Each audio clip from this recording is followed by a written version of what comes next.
A new season, new dreams, new hopes and new aspirations. Two clubs that will be looking to try and better themselves than last year are Hougang United and Geylang International. They go head-to-head at our Tampines Hub tonight in this, the SPL fixture, even though it is only Hougang's second game of the season. Here's match week 3, and this is how it all shapes up. A couple of double headers for the likes of the Young Lions and Tanjong Pagar United. Tonight, of course, is Hougang versus Geylang. Balestier will then visit the Young Lions, who will play on Sunday. LCS, the Lion City Sailors, will be up against Tanjong Pagar, and again then they will take to the field a couple of days later as the Young Lions will finish their week with a brace of games. Should be intriguing, should be interesting. No surprise here, as you see the Lion City Sailors sitting pretty at the top of the table with 6 points. BG Tampines Rovers right on their tails like they were all the way to the end of last season in second place. But Geylang International, who finished third, are currently fourth, and Hougang will want to move up that table as they have yet to get themselves a point in that opening game against the Lion City Sailors. But what did Robert Azikor think about that, and what did Noor Ali think about what's going to happen tonight? We caught up with both of the coaches a few minutes before the game, and here's what they had to say. Hi Chinedu, you weren't all too happy with the performance and the resulting outcome the last game. What have you told your team ahead of this? Well, I told them although we could have gotten a point, but it's not good enough because we didn't do so much attacking against them. We had a fair possession, but attacking was missing. There's something we talk about and we needed to work on and see improvement from today's game. And you talk about needing to score goals, needing to attack more, but how is the team going to do that, and what practical steps have you guys taken in the past week of training? I mean, we haven't played for a long time, but some of our players, some of our senior players are involved in the SPL. 2 games are still not good enough, but we are in an endless challenge. In training we keep things very simple, keep doing the same thing, getting routine out, and of course the attacking practice as well. And how crucial is it for the team and for yourself as well to get that first win tonight? We are very, very eager to get this maximum point today. I know Geylang is quite a very good side, massive respect to them, but we're looking forward to give them a good game. Hi Noor Ali, firstly, reflecting on the last game, you managed to analyse and figure out what went wrong? Oh, I think a lot of things went wrong. Like I say, we were not good in possession. We don't use a lot of the possession effectively. And like I say, especially the first few games is going to be very, very tight. Every team is gonna go out very cautious. And I think that is something that we have to learn, especially considering exactly at the last minute of the first half and early in the second half. So I think we spoke about this. I think definitely the boys are a bit more motivated to be playing tonight's game. Yeah. And for tonight, how do you make sure that you don't lose control of the game for the whole 90 minutes? I mean, it's all about managing the game. I think we know Hougang and us really need the first win, to boost up some confidence going into the league. I think definitely we got to be a bit more attacking when we were playing Abrex. I think we were too cautious, too very defensive in terms of that. I think we have to have a bit more attacking option. Like I say, it's getting Hoshino into the game. So we have 3 days to prepare. So something that definitely we are looking at least something to happen tonight. That first win, you mentioned plenty about our team needing time to get results. Will the time be now? I mean, I hopefully you all get the 3 points tonight. It's not going to be easy because there are other factors that I need to consider, especially with the starting lineup tonight. I think Vincent just came back injury, and we have a few more injury concern on the pitch, But I think the boys know what to do. Is us managing outside in terms of how the 90 minutes have to be played. Yeah. You're appointed as head coach of the Singapore selection, of the Sultan of Selangor as well. Any distractions with that? No, man. I mean, I'm very happy, like I say, grateful to be given the opportunity. I think at this point in time, I just want to focus on Geylang first and try to get my first win tonight. Yeah. Not only will he be trying to get his first win, they'll be looking to try and get their first goal. They haven't managed to score so far this season. Very, very pleased to announce something special. We've got a new guest joining us for this season. A man that played over in France for Metz, the Young Lions, Lion City Sailor, former Dollar Kassim Award winner, the Young Player of the Season back in 2018. 2 league titles, 22 caps and 2 goals for the national team. can I introduce you to Adam Swandi? Adam, great that you're here for us this season. But this is a big game for both sides, isn't it? Geylang have yet to score. And to be fair, Hougang put up a good performance against Lion City, but didn't get it across the line. What can we expect from today's game? I think both the teams are going to go out hard and strong. I think both they're definitely going to go for the win, the first win of the season. And I saw Hougang on the pitch a couple of weeks back, and they're pretty impressive. Definitely they can score goals. And Geylang, for me, they have been a good team for the past few seasons, and I'm not afraid to say that they will be a good team as well this year. So I'm waiting for them to kickstart their goal scoring for this season. Well, they have lost a lot of goals. Tomoyuki Doi and Taniguchi have both left. That's 58 goals throughout so far this season, which need to be replaced. And you turn around and there are 38 goals that need to be replaced for Hougang United as well. So you've got to turn around and you've got to look at where those goals are going to come from. Both sides then making their way out onto the field of play. Of course, handshakes all round will be the one that needs to be done, and that's exactly what we will get here. High fives all round. It's classed as an orange kit. It looks a little bit reddy from where we are, but Geylang International are in the all-black strip. There we see our officials for tonight as well. As mentioned, it should be a fascinating, very interesting game. You turn round and look at what happened last season. Geylang got the better of Hougang on 3 occasions, and the biggest drubbing was back on the 14th of June, where it was a 6-2 win in favour of the Eagles. Zulfikar Mustafa will take charge of today's game. There are our officials. Andrea Verolino will be the 4th official for tonight. Always got a big part to play, the officials, and we have a look at VAR. German Zaitan will be in charge in the booth.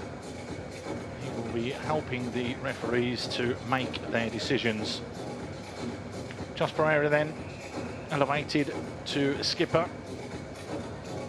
What a real warrior he has been for Geylang International. And Anders Aplin, who's now back in this starting lineup, and we think he's going to move to the left back position, because there's one change that's been made by Zaiko, and that is Ki Bumuchi has come in. Vestering is out, so the 6'3" American-born Kenyan international is the man that will slot into that back line alongside Kanok. They have scored with Fahan Zulkifli in the last game, but it's just that solitary change. But a 4-2-3-1 formation from Hougang. I think Hougang is definitely going for the win, but of course they're going in cautious. Start of the season, just the second game, still looking for the win, but I guess they are trying to strengthen their back line. So there comes in Kibunguchi. We'll look to try and keep things tight. Well, Zaiko, very intriguing, interesting character. Of course, played for Sporting Afri back in 2006 and has been at Hougang ever since 2013.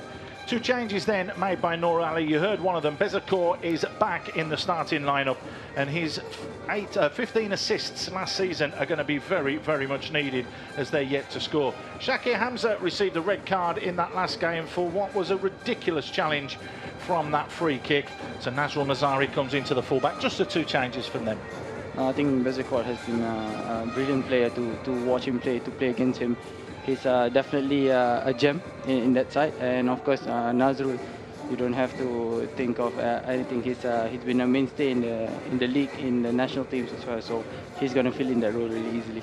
You've been up close and personal with Bezakor, been on the same pitch with him and having played against him on many occasions. How good is he? I just have one word: he's excellent. You know, it's his awareness in the pitch, his technique, his execution of things. So he's always one step ahead of the other players. So definitely he's a true gem to have, you know, SPL in Geylang. Where's this game won and lost today, Adam? I think definitely it's who's gonna score first, and once the goals are in, it's gonna really start the game. Let's hope that does kick-start everything.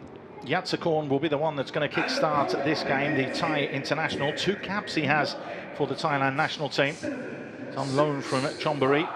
Only managed to score 2 goals last season.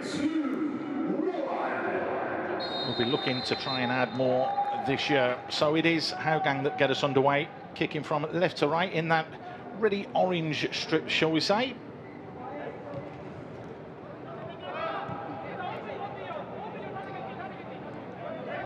It just looks as though Anders, they've gone with a 3 at the back, haven't they? We wondered if they were going to do that, have they?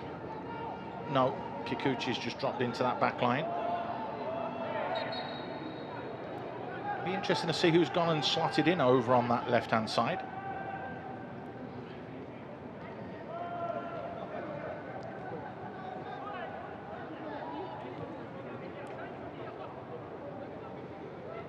There is Anders Applin. Oh, it is a 3, isn't it? Certainly looks that way. We wondered if that was going to be the case. Ryan looks to be playing on the left, and then it looks to be more of a back 3. So they might actually leave the space on the right for the midfielders to drop in. It certainly looks that way.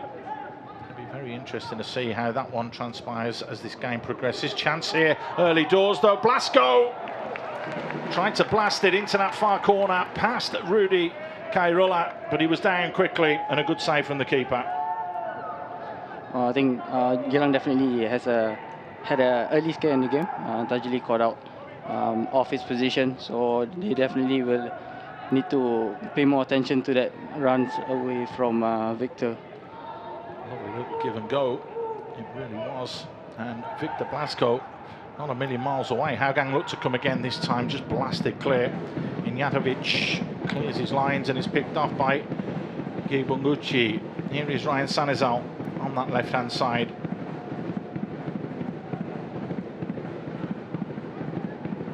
Applin gets his foot in, so does Kikuchi. Time and space now for Farhan. Farhan tried to find Anders Applin, but again couldn't get there, but they can't stop the ball going out for the corner. So good pressure this from Hougang right at the start of the game. I think it's a perfect start for Hougang, getting the ball up front, getting the ball in the attacking third, and they even got a shot on target, so they are definitely on the side of the better side of the game now. Can they deliver the quality into the box that's going to be required? That is the big question. They push the Lion City Sailors all the way. Fan scoring in the 29th minute last time. Decent ball to that far post area, headed back in as it was. The block was from Agawa, and then it's just hooked anywhere will do at the moment. Second ball though picked up by Hougang. Blasco, the Spaniard, just shepherding that one out for a corner. I think Hougang's been pushing for an early goal, and I think that's going to be the best case scenario for them, because they look like a really threatening team up front, and with the likes of their attackers currently, I think they are definitely going to be the one breaking the deadlock first. Asking lots of questions early doors here are Hougang. You can see Kigamuchi at the back, not being marked. This time it's into that near post. It's a glancing header from Yotsakorn. It goes just over the bar. Did well to get in front of his man there, though. Oh, definitely. I think he didn't have much of a height advantage, but I think his movement definitely got them out. Went from out to in, started in and around the post and the goalkeeper, then made that run just out to that 6-yard box. Geylang trying to play out from the back. And what's your take on this, Adam? Because it's driving me nuts. Everybody's trying to play ticky-tacky, and now Hougang have pressed and they're high up the field of play. You're going to score more goals up there than you are in your own defence. I think it's a more modern approach to the game. I would say, in my personal opinion, it's they're just trying to pull the whole team up front to press them, and then they can find slots behind them to find the gaps in between for them to catch them on a break. I'm sure we'll revisit that throughout the season as more mistakes are made. We'll see it all over the world, though. But there is a debate now that's going all over the world about this playing at the back all the time and getting caught in possession. I think that definitely comes in with the question of quality. If you trust your players, if the players trust each other, one another, I think then it's going to be beautiful. But then if someone's bound to make mistakes, then I don't think it's a good option to do that. back when there was Clemente Kelso, there was a coach called Barman Furatan who tried to implement that style of play back in, I think it was 98, 99. Didn't work, and again, it's because you mentioned about the quality of the players and being able to do it. Geylang, they just want to try and get some sort of foothold in the game because at the moment they're being overrun. Bezecourt trying to make something happen but couldn't.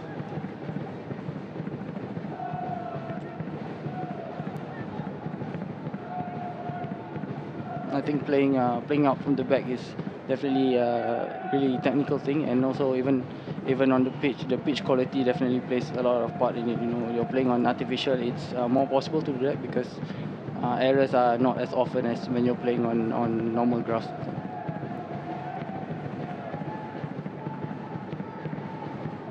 Salazar went a long way there to put that challenge in. They keep possession. Blasco finds Kikuchi.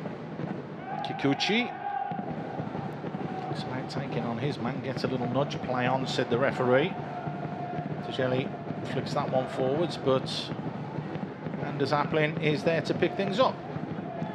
Well, it's surprising me quite a little because I would expect Geylang to be holding the ball more than Hougang, to be playing the ball around, but it's Hougang has been controlling the game, and it's been looking really interesting for me. Yeah, something very interesting I want to get your thoughts on in a minute as well, because they only retained 3 players from last season, Hougang, which shows a massive turnaround in personnel, but they've started so well, but they're under pressure here. Taniguchi just feeds it in nicely. Fukushiro! Well, Hougang might have had 99% possession, but in their first attack, Geylang have turned around and punished Hougang defensively with what's turned out to be a very clever finish from Fukushiro. He took his time, he picked his spot, and finally, in their 3rd game of the league season, Geylang get their first goal of the season. Defensive mistakes from Hougang, but a good finish from Geylang. Oh, I think Hougang, they have quality players up front. You know, everyone knows Fukushiro, all these players. When they have the chance, they will definitely bury it. And the first chance, probably the first 10% of possession that they ever had, and then it's a goal now for them. You couldn't write the script, could you? Signed from Balestier this season. I mean, 10 assists last year, 8 goals. So he started on the right foot here and the right way here. We were just talking about Hougang controlling the game, and Geylang went on a break and they scored. So I think this is football, and this is why everyone watches football. It's the most interesting game in my opinion. Anything could happen, right? Absolutely anything could happen.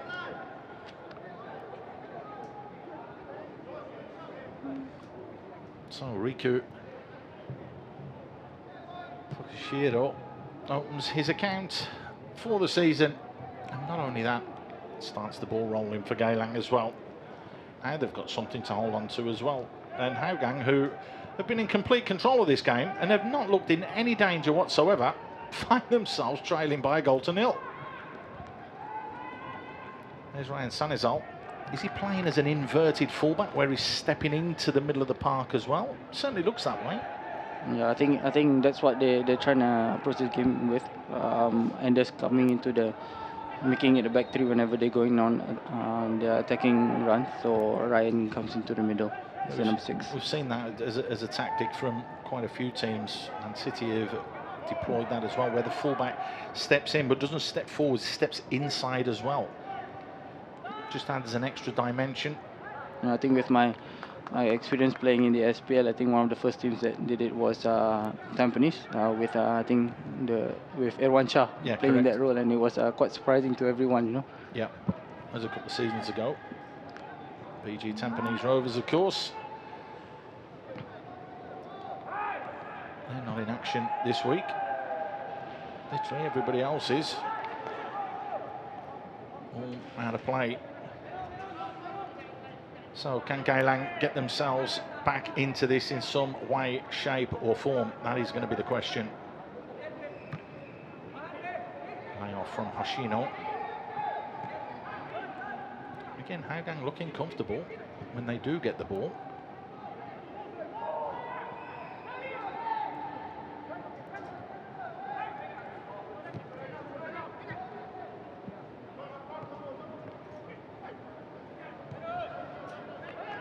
Zaplin. Good feet from Farhan. Takes his time, finds Kikuchi. Now Hougang looking to try and be patient. Kikuchi, though, just saw that option might be on with Yoshihama making the run in behind, but just overcooked. I think, like we were saying, Hougang was going on a back three when they're going on attack, and now it's Anders coming into the midfield. So I think they're going on a unique approach to shift Ryan and Anders at some point of time, wherever they're attacking, I guess. Robert Isaacl just checking his watch there. He'll see that there's 11 minutes gone. I mean, 4 minutes since we had that goal against the run of play, and stunning, really, you have to say. Hougang, I think they were quite expecting that. I think it was a good chance, but it wasn't an easy chance to convert. But it's Riku Fukashiro, you know, all of us know that he has the capabilities, and he actually just buried that easily.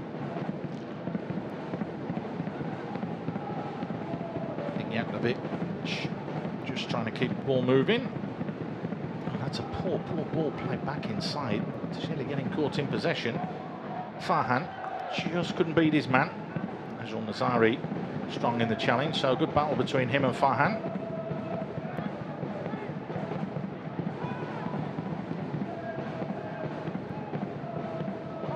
Nice little ball played over the top. Yoshihama making the run. Aplin back to Yoshihama.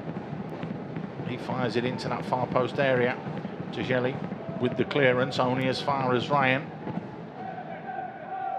Ryan Sanizal keeps things simple. Victor Blasco. Yotzakorn. No way through. The defence from Geylang holding tight. Nice little layoff from Farhan. The switch was on, but Kikuchi elected to keep possession. Aplin. Geylang looks to be more approaching the game defensive, more defensive this game, and then probably they are actually planning to go on the counter. So and it's been really fruitful for them. One counter, one goal. So I guess they're gonna do this the whole game. The shape looks good, doesn't it? They're compact, they're tucking in, they're making themselves difficult to be broken down. That's what Hougang are going to try and have to do. Kikuchi has to skip between the lines, but he's picked off by Ogawa. However, Kikuchi picks up the second ball again. Victor Blasco. Spaniard out on that left-hand side. Checking back in. Kikuchi wasn't on the same page there. Jankovic picking up the loose ball, and here come Geylang again.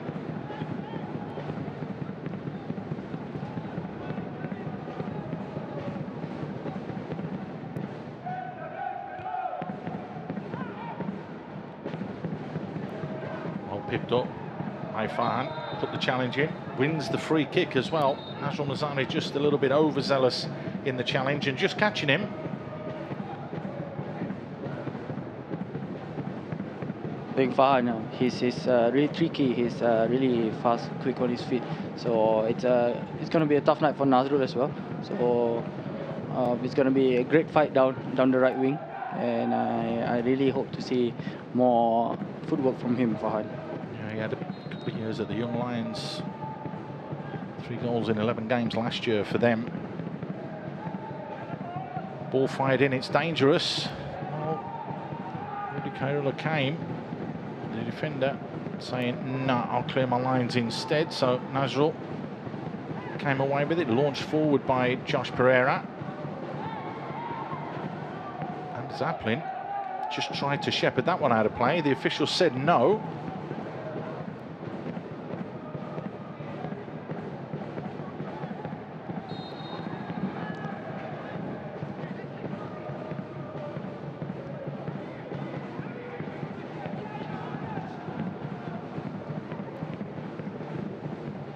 Almost 15 minutes gone.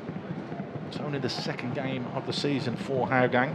Geylang, this will be their 3rd encounter of the league campaign for this year. Some thought that they were going to be challenged by Albrechts Niigata towards the end of last year to finish in third, because of course it was BG Tampines and Lion City Sailors that ran away with first and second, but they did really well in the last couple of games to get the points on the board. Did Geylang. Well, that's unlucky. They tried to get the game going again, but Ignatkovic conceded the free kick. I think it was a call from the defender to actually show his presence to Yotsakon, and he actually made that challenge to show Yotsakon that he's there, Ignatkovic. So it's really common for players, for centre backs to do that. What are you trying to say? Well, he's just there to make a challenge and then to say, hey, I'm here, watch out. Yeah, you've been on the receiving end of a few, and I know what you're saying, because yes, we did used to do that to nippy little strikers and wingers and let them know that they're going to be in a game of football. So for the attackers, we're so happy that VAR is here for now. Tajeli wins it back. Well won though, the big man, Kipunguchi. He's kept going, hasn't he? But the ball had just run out of play. Doesn't look bad, does he? The big man from the back, stepping forwards. Despite being tall and lanky, he actually looks really comfortable with the ball. Having said, Hougang holding the ball quite a little, so he's been really involved in the build-up so far, and he's been impressive. Yeah, one cap, hasn't he, for Kenya? Was born in America, so has played in the lower state leagues, as it were. One of his last teams was Orlando City, at Minnesota as well.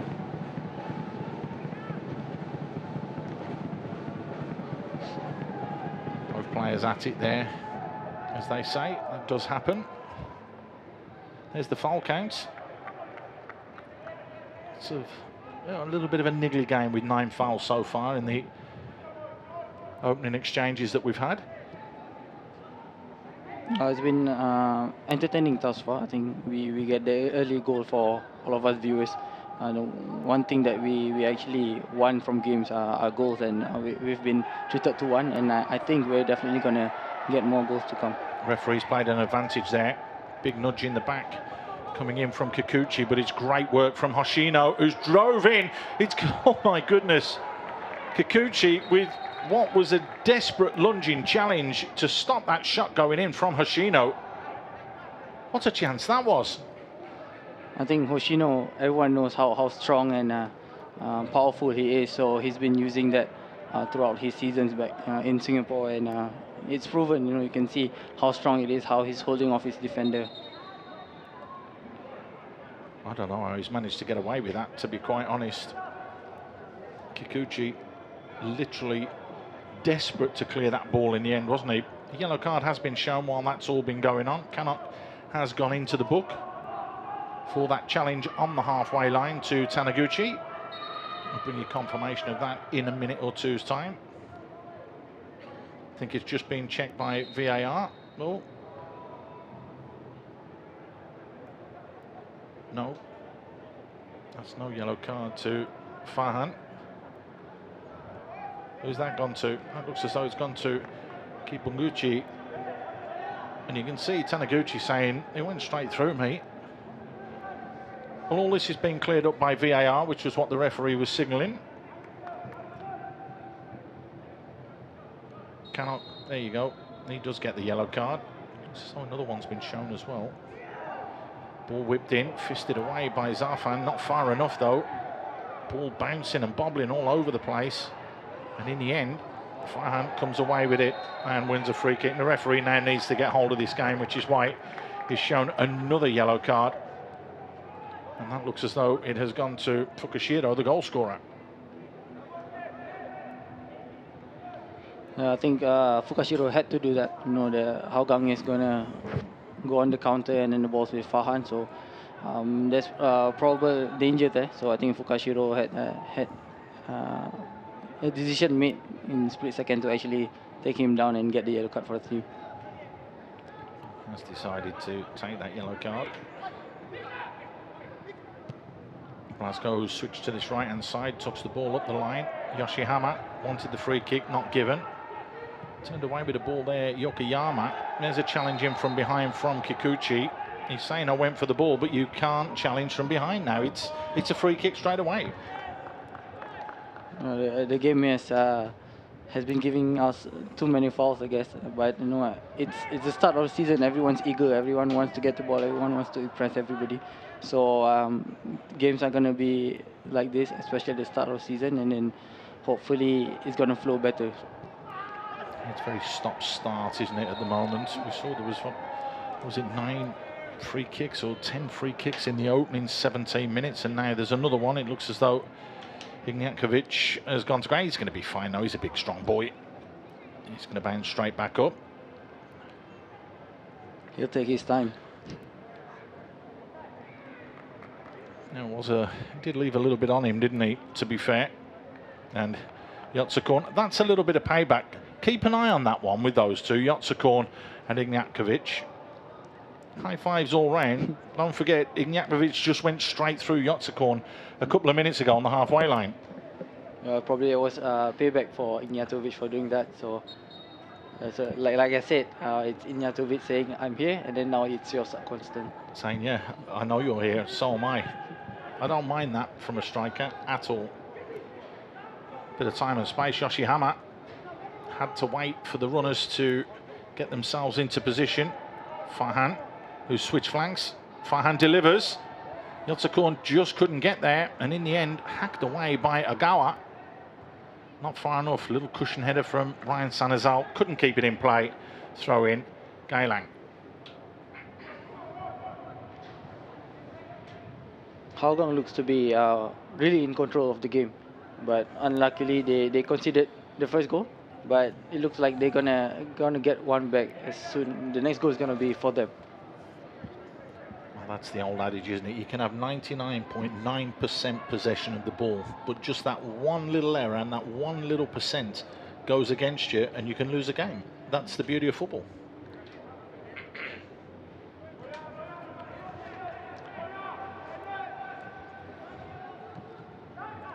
Nice ball clipped into space. Yoshihama came very deep for that. Josh Pereira with a strong challenge coming in into the middle of the park there. More challenges flying in. Yet another free kick. Oh, stop, start.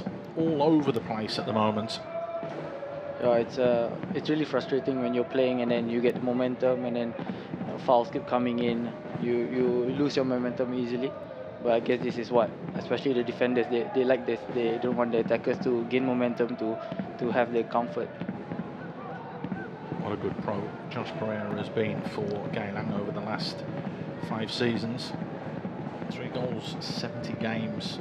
Just tells you exactly what he's all about.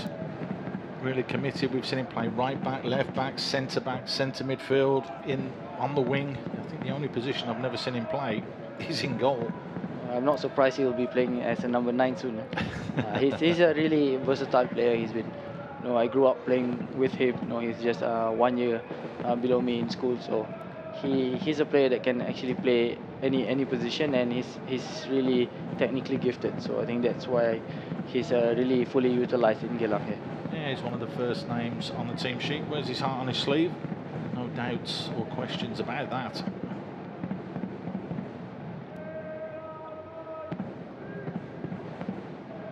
Trying to play out from the back again. Again, managing to pick up that second ball, which was the important one. And again, picking up that loose ball. Now there could be a chance. Oh, that threaded pass was on if Fukushiro had seen it. As it is, Taniguchi has time and space now. He delivers, just flicked away comfortably and easily by Kibamuchi.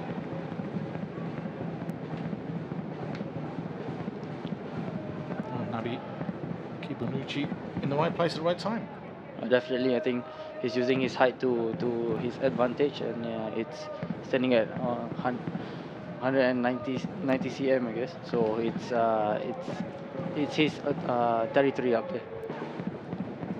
For you ex-gym people, that's 6'3". I think in Singapore we don't really understand how to use 6'3", and so for me it's a bit odd and a bit difficult for me to know what's the exact height. So what are you then? I'm 171 cm. 171. So that'd be about 5'8". It's a new knowledge for me. No, it's great that you're going to be joining us this season to bring your expert views, and you know, having played the game just as recently as last year, unfortunately forced out of the game, but now you'll be able to give your knowledge and your insight into what it's like out there, having freshly come out of the game. I'm just happy to actually still be in the game, you know, in whatever ways that I can, and this is definitely one of the ways that I can actually still keep in touch with the game locally. So I'm really happy to be here. Oh, that's good. I know that you're on your coaching badges as well. So, is there any club managers and clubs out there that know that they need good young coaches that are coming through the system? We've got one here. It's not a sponsored ad, by the way. Huh? So you are putting out an advertisement for me. It's okay, I'm on 10%. Free kick. Takuchi again. That's about the third or fourth little niggly challenge he's been involved in.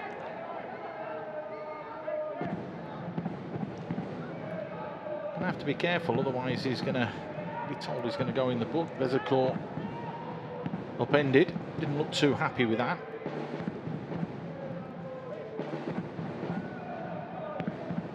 Bezecourt has been a little quiet, you know, from what I usually expect from him.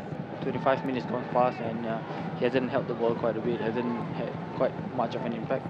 Chance here though, Victor Blasco. Big step over from him, cuts it back. It's not bad. Farhan creates the yard, big save from Rudy in goal. And in the end, just hacked away. Hougang looking to try and turn the screw. Farhan couldn't sort his feet out quickly enough there, and now where is the defence, because there's a chance for a second here. Geylang clean through. Was there a tug back there? Surely. The referee's looking, he's thinking. Bezecourt not happy at all, and I'm sure VAR are going to be having a little look at that whilst the game is continuing, because there did look as though there was contact. How he found himself there all on his own with no one around him. I think the back line was caught lacking, you know, having Anders and if I'm not wrong, Kibunguchi was there, but they didn't look at the running player Bezecourt. Now we've got a free kick going the other way with Taniguchi. The question is that one going to be looked at with Bezecourt? I think a little touch to the ear says that I'm just being told a few things. Definitely the VAR room is busy right now. But that could be a red card because he's clean through on goal, and that was the last defender. He's put his arm on him and tried to drag him back or made contact with him. That's a serious foul. Yes, definitely. I think if it's being called as a foul, as a penalty kick, definitely it's a red card for Anders. The arm over the back, a little tug of the shirt. Anders Appling could be in trouble here. And you can see Bezecourt just having a word with the referee, Zulfikar Mustafa, and just saying, look, what's going on? I'm clean through there. He's put his hand all over my back. He's tried to grab me. He's pulled him back. And you know, because you play the game, you just come out the game, the faintest touch when you're at full pelt and you go out, it totally throws you off. Yes, I think when you're watching, you think that, oh, that's such a little tug, you know. But when you're running, when you're about to shoot the ball, when you're about to touch the ball, when someone tugs you just a little, someone pushes you just a little, you definitely get off your feet. Here we go. He's been told to go and have a little look at the screen by the officials that are in the VAR room, and it's going to be interesting to see what they say here.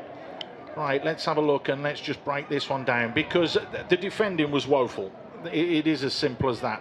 There's an arm up on the shoulder, a little tug back. If that's the case and he's gone to ground, that could be a red card, because he's clean through on goal. He's done the right thing, Bezecourt, to step across the defender. What's your take on it, Adam? I think definitely Bezecourt's an intelligent player. He knows that that's definitely what he has to do. He has to step across, and he actually managed to get Anders to do what he wants him to do. So, but the foul's being committed out of the box, I'd say. So, if anything, it's going to be a free kick, but I think it's going to be a red card, if anything. Yeah, it's denying a goal-scoring opportunity, isn't it? That's going to be the big question, whether or not they deem it that way. The referee's having a good long look at this, and you can see the arm clearly going over the shoulder. Now, if it's on the shoulder, you might get away with it, but when the arm is cupped over on that shoulder, it looks as though the contact is a little tug back. Yeah, I think I definitely agree with you. It's a little too obvious now. We're looking at the replays again and again, and in my opinion, it's going to be called back for a free kick. Well, we're going to have to wait and see. There's only one man who can decide. There's the arm going up and over the shoulder.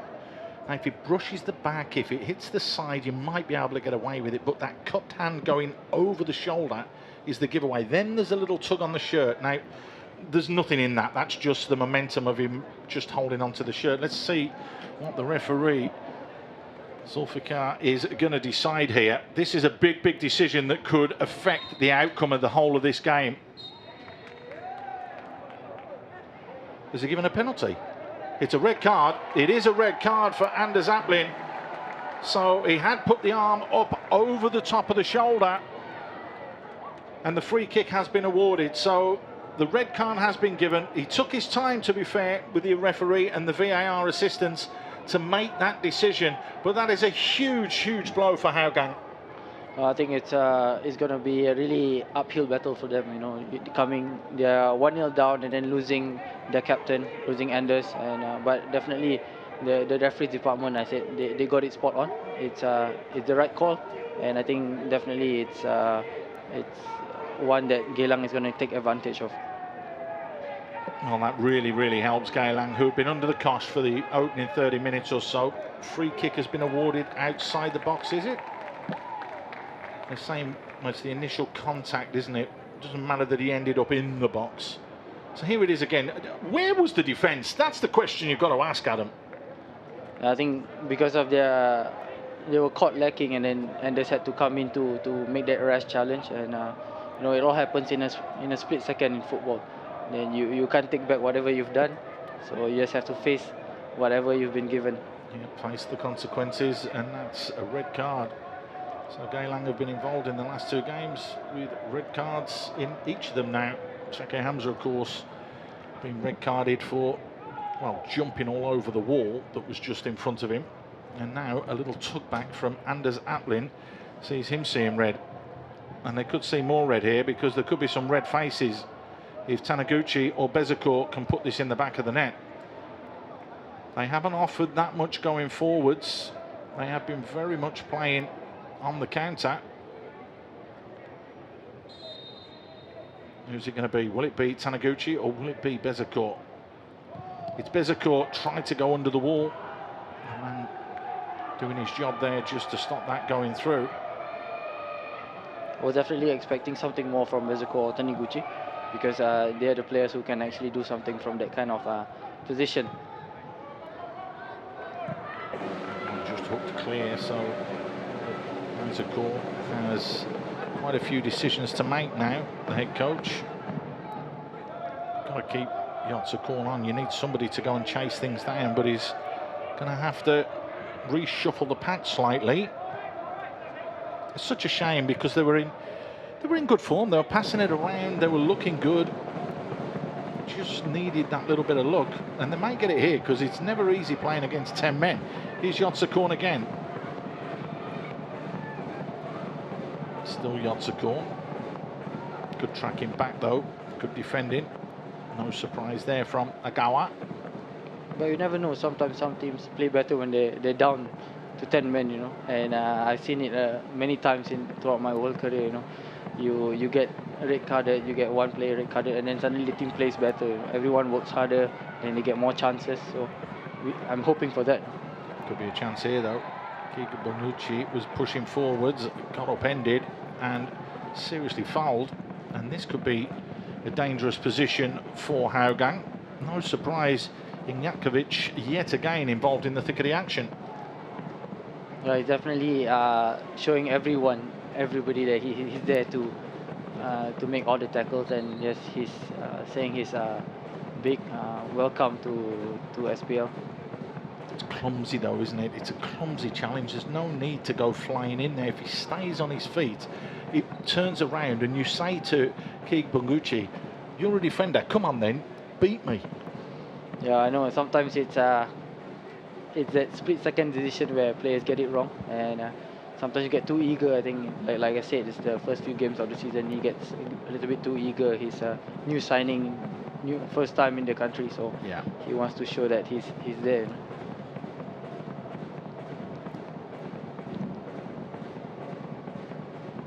Well, could be a real chance. Let's have another look at the goal, because, you know, I mean, the defence, I mean, what's going on? What is going on? I think from there you can see Anders Aplin are trying to push a little bit further forwards, and they just got caught in possession. But it's a cool, calm finish from Fukushiro. Definitely, it's take that nothing away from Fukushiro. Great finish, and we could see that Kimoguchi was caught with making the offside line really bad. So I think Geylang actually capitalized on it with not even holding the ball in possession so much. Sloppy passing, isn't it, in the middle of the park? And that's what you said earlier about trusting your players and trusting each other and playing to your strengths. Yeah, I think technical ability is definitely the priority, especially if you want to play the ball around and you want to build up and you want to take risks in the middle of the park. So if you fail like that, these are the consequences. You're gonna get punished. They certainly got punished there, and they got punished again for another counter-attack where the defence went AWOL because Anders Aplin has seen red. So they are down to 10 men. Injakovic finally gets back to his feet. He's going to hobble off. Hougang has got to take advantage of this kind of situations, as they are 10 men down, so free kicks and all the set pieces, they have to actually really put their head into it and hoping that they can get back into the game. Well, the ball is back on the 18-yard line, so that tells you that we're 27 yards out, if you want to be exact. It takes a screamer, but this is SPL, you know. Goals come in at every angle, every range. Yoshihama gets the deflection, nicked just wide, so the wall doing its job. Wasn't a bad effort, honestly, just that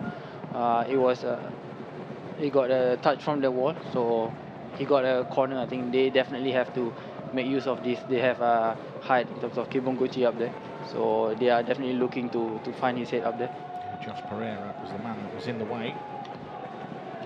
With their third corner, Hougang, who have dominated possession, shall we say, in this first 45 so far. Decent ball in, the header from Ryan Sanizal, couldn't get the direction, held back out by Yotsakorn, delivered deep again.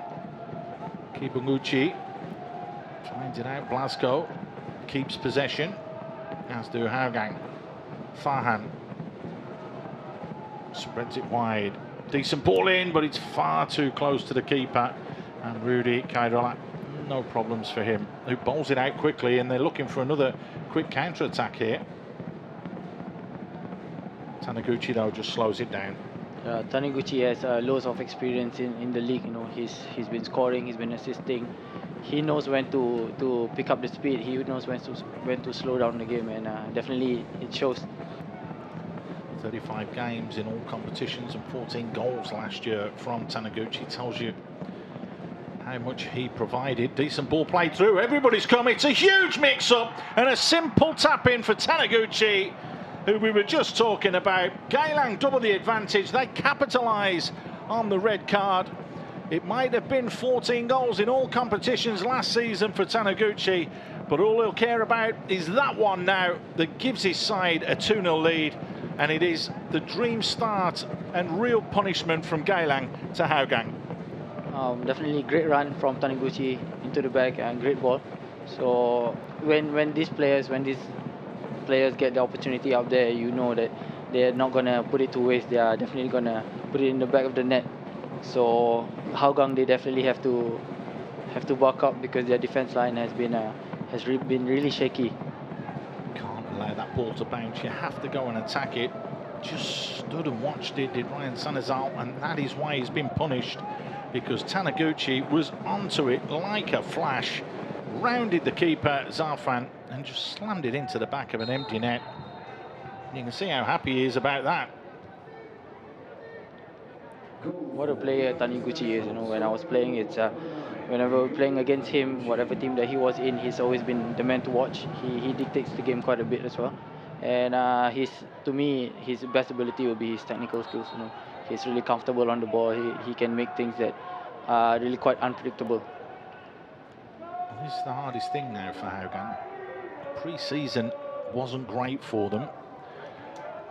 Had a few friendly games, that were registered with the likes of BG Tampines, Hougang, also JDT they played, and Balestier. They lost all 4 of their big pre-season games that were, reported. You obviously have behind closed door games as well. They lost in the opening game to Lion City Sailors. Will that affect their confidence, Adam? I think definitely it's affecting their confidence, but I think they came into the first game with Lion City Sailors. Actually, they came in well. I actually was quite shocked at how they actually managed to perform during the game, and I think they actually gave Sailors a run for their money. And I was expecting more from them this season, this game especially. But yeah, things actually turned out to be such a bad start for them. Early goal conceded, and then Anders getting sent off. Just like we said, only 3 players retained from last season. It's always difficult to get everybody off the same page. They've got to study here though, because Fukushiro is looking to create a yard. Kikuchi back there putting the challenge in. All gone out of play. So Kikuchi doing his job. Strong defensive work there by Kikuchi, I think. He knew what Fukushiro has in store, how nifty Fukushiro is with his feet, and he just had to put in his strength up there. We're just hearing that there could be 9 minutes of time added on at the end of this first 45. Where that's come from, goodness only knows. Taniguchi rolling that one back. Did take a little bit of time over that red card decision. That may be the key element to that. And there was a slight injury to Inyakovic, who's back up on his feet and defending now. As Taniguchi cuts inside. Taniguchi, you can see exactly what he was looking for there. Ball one back, Fukushiro.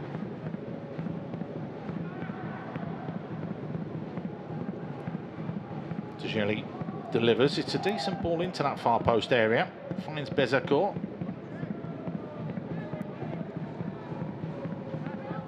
Bezacourt, who made it onto French TV. Did you know that? Scored 2 free kicks in a game. I can't remember whether it was last season or the season before, and became the star overseas player, French player. It was on the French national news for scoring 2 stunning free kicks in a game. Yeah. He's been scoring stunners, I remember conceding against him as well. He's been definitely a great player to play against as well. The quality he brings to the league, the quality he brings to Geylang, it's been immaculate. Yotsukun trying hard. Yoshihama, the man that's taken on the skipper's armband. And again, look, quick counter-attack. It's only a ball over the top, but they're scrambling back defensively and kind of getting just enough on that.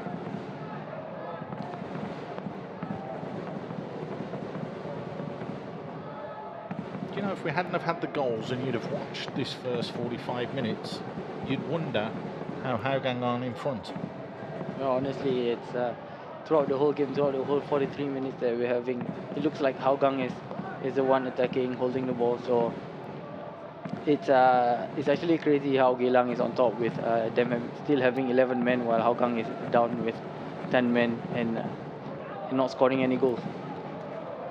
The stats are going to be interesting. 72% roughly Hougang have had. That's a dive. Quite clearly Victor Blasco just trying to dive out of the way there. Did look at the referee though, who just ran off and smiled. We probably would get a caution after this. Well, again, it's something that shouldn't be in the game, that needs to be eradicated. Simulation. Nice run over the top, and Tajani just getting caught out of position, but did well to recover there. Has conceded the corner. Hougang definitely doesn't look like a side who's down 2-0 with 10 men. They've been the one attacking. They've been actually bringing the game to Geylang. So I definitely hope they are going to get a goal before the half-time so that the game gets more interesting. Yeah, we've stopped with the little niggly, silly free kicks, haven't we? 10 each side at the moment, as we see the fourth corner that's going to come in for Hougang. It's deep. Keegan is the man at the far post trying to head it back across. Second ball picked up by Sua. We haven't really mentioned him much in this game.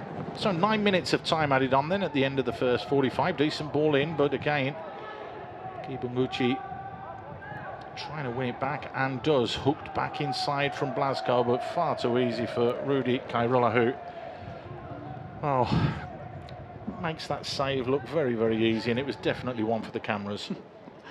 He hasn't been in action too much, so I guess that's something that he needed to give him the bit of energy, you know, for the game. Geylang looks like they're just running down the clock. Yeah, you don't really need to overexpand yourself at the moment. 3 points are vitally important for them. Everybody knows that Lion City Sailors and BG Tampines Rovers, of course, are going to be the two that will be the two heavyweights that will be looking to punch it out. But Geylang, I think they were trying to hope to sneak in there and make it a trio, looking for the league title this year, after finishing third last year above Albrechts Niigata.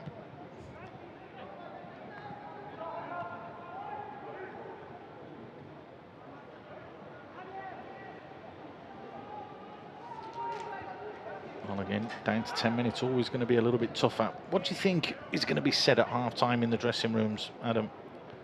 Oh, I think it's going to be tough for Hougang, even for Coach Ezekiel. It's a big puzzle to solve.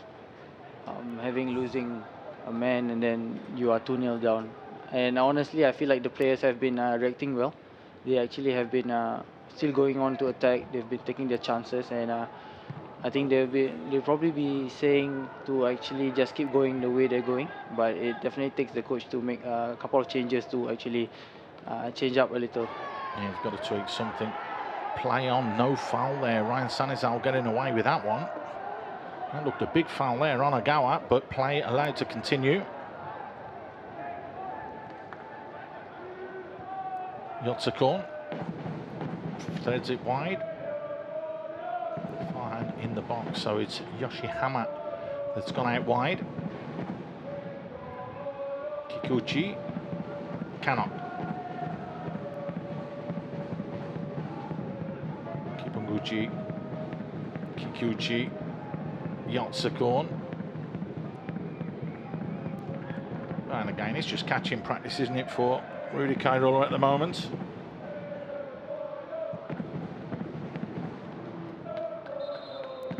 Looks as though there might be a little injury. Is that Nyakovic who's gone down again?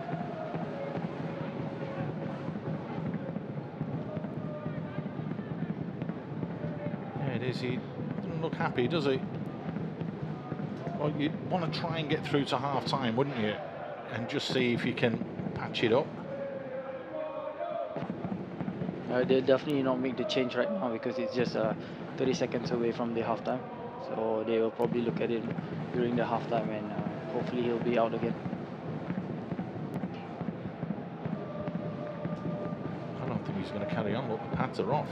So sometimes it's better to get somebody on and give them a minute or two just to run around before half-time, then leave him out on the pitch to continue his warm-up, just to get him up to the speed of the game. But Nyakovic looks as though his night is done. Very interesting.